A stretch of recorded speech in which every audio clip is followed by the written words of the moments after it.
Vibrantes scènes culturelles, apologies ou encore réserve du monde, ivoire, caoutchouc, cuivre, uranium, diamant, zinc, or, étain, colbate, argent, plomb, cadmium, tungstène, manganèse ou encore quelques métaux rares comme le coltan à l'ère de la téléphonie mobile.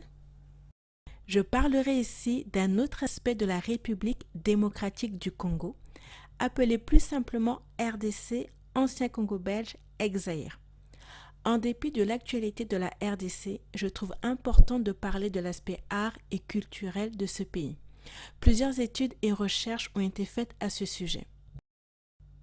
Le projet Congo King en est un exemple. Ce projet visait à examiner les origines et le développement du royaume du Congo par la combinaison de l'archéologie et la linguistique historique essentielle à la reconstruction de l'histoire ancienne de l'Afrique.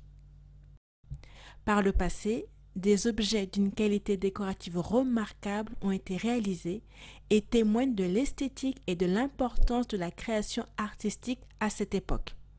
Le royaume Congo est le plus connu des royaumes féodaux qui a atteint l'apogée de sa puissance au XVe siècle.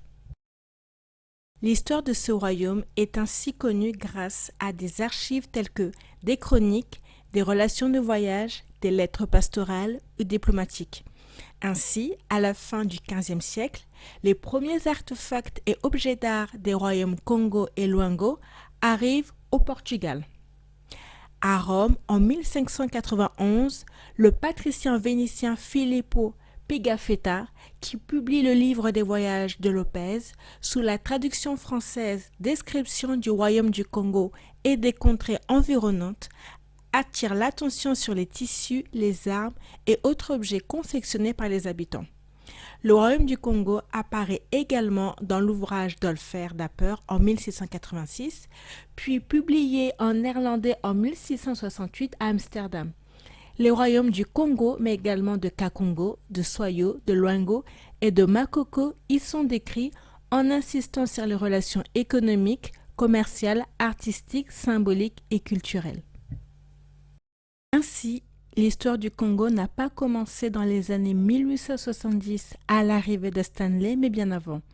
Le royaume du Congo serait né plusieurs siècles auparavant, peut-être un millénaire entre 400 et 600 après Jésus-Christ.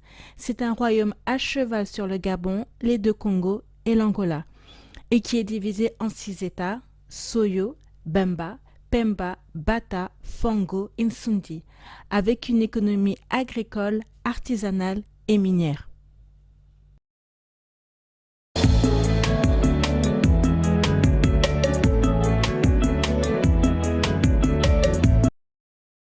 On distingue dans l'art congolais deux grands mouvements artistiques. Le premier, l'art traditionnel hérité de siècles d'histoire et de culture, et enfin l'art moderne, né du fruit de la rencontre avec l'Occident. L'art traditionnel congolais est particulièrement riche et varié. C'est un art fonctionnel, voire utilitaire. Nombreux objets sont travaillés dans des matériaux divers comme le bois, le tissu, l'ivoire, la pierre, etc. L'on dénombre des sculptures, des bracelets, des poteries, des vanneries, du mobilier rudimentaire, des objets domestiques, des plateaux, etc. Le Congo a donc connu une certaine production artistique dans le passé.